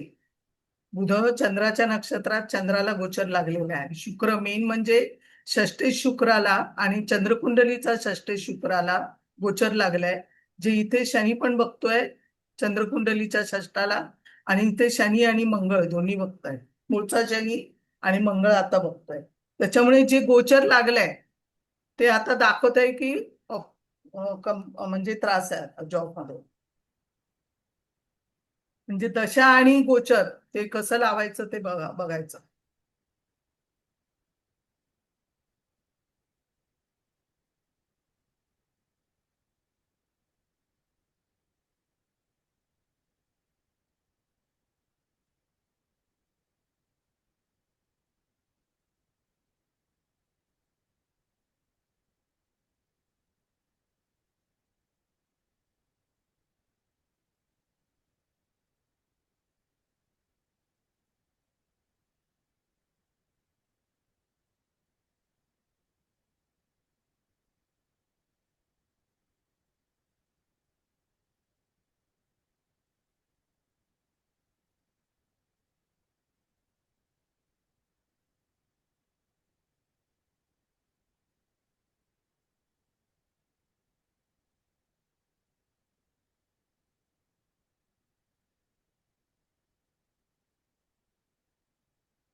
इथे बघा बुध कृतिकेमधला आहे आणि केतू कृतिकेमध्ये. बुध आणि केतू कृतिकेमध्ये.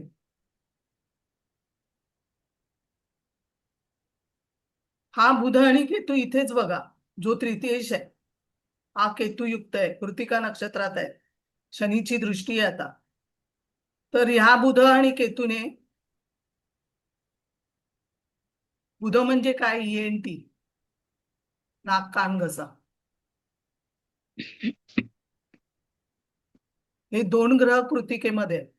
तर आता इथे काय झालं, नाकामध्ये सिस्ट झालं, ते सर्जरी करायला सांगितली नाकामधल्या सिस्टची, आणि नागिन पण झाली बुध केतू युतीमुळे, आणि तोंडामध्ये प्रॉब्लेम झाला. सगळा आजार इकडेच असणार. जो तृतीयेश आहे, षष्ठेश आहे, षष्ठेश बुध केतुयुक्त कृतिका नक्षत्राने मंगळाच्या दृष्टी हा बुध पूर्ण बिघडलेला आहे. तर इथे आता शनीचं गोचर लागलं. आता मीन राशीतून जेव्हा कुंभ राशीमध्ये मंगळ होता तेव्हा नागिन पण झाली, आणि नागिन झाली, परत नाकामध्ये सिस्ट वाढलं, तोंडामध्ये प्रॉब्लेम, चेहरा पूर्ण सुजलाय, चेहऱ्याचा एक भाग पूर्ण चेहऱ्यावर नागिन होती. तर इथे पूर्ण चेहऱ्यावर नागिन असणं ते पूर्ण कृतिका नक्षत्रामुळे हे सगळं बिघडलेलं आहे. कारण तृतीय स्थान म्हणून नाक कान घसा वगैरे, आणि हीच नक्षत्र, इथेच सगळा आजार आहे. षष्टेश म्हणून, बुध म्हणून, केतुयुक्त, मंगळदृष्ट. मॅडम याचे डिटेल्स द्या ना. त्याची 5575 6:10 सकाळी पुणे. इथे केतूमुळे सर्जरी करावी लागणार.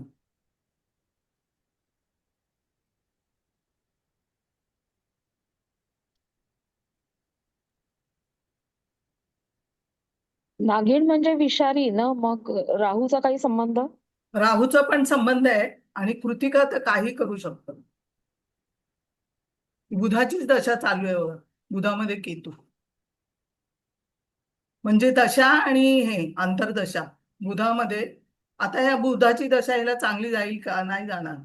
बुधामध्ये बुधामध्ये केतू खराब जाणार, कारण बुध आणि केतू दोन्ही खराब आहेत.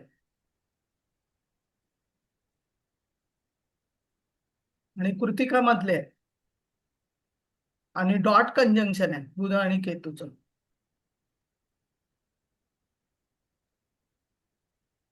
मॅडम 5575 पुणे आणि वेळ काय आहे? 6:10 वाजून 10 सकाळी. मिनिटं. किती? 6? 6:10 सकाळी.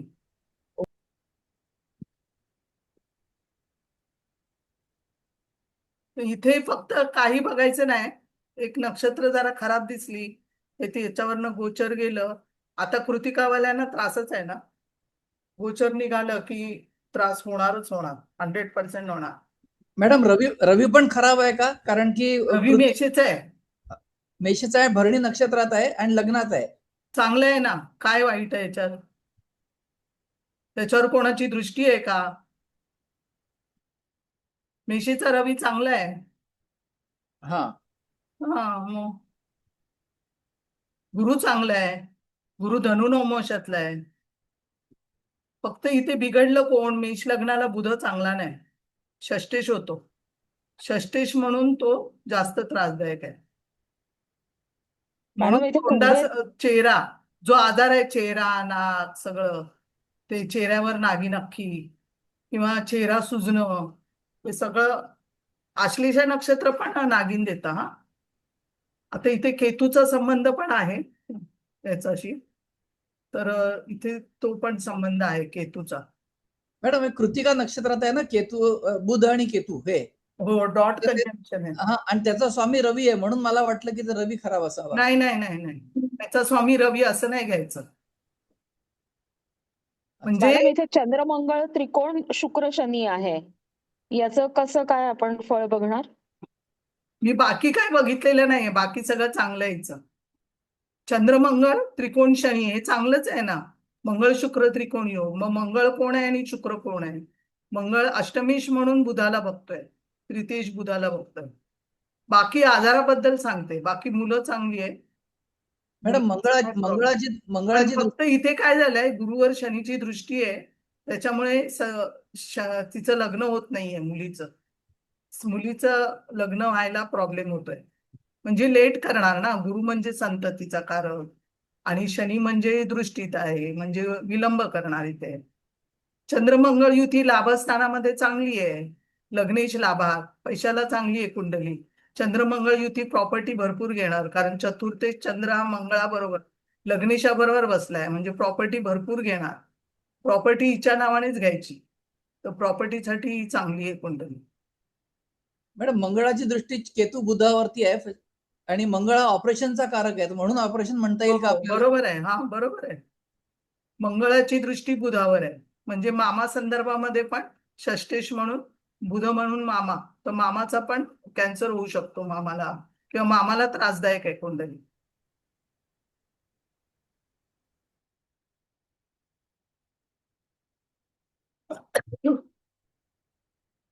बुध शुक्राचा परिवर्तन योग पण आहे, तो कलेसाठी चांगला आहे. बुध शुक्राचा परिवर्तन. शुक्र शनी युती आहे, सप्तमेश शुक्र, नवऱ्याचा व्यवसाय आहे.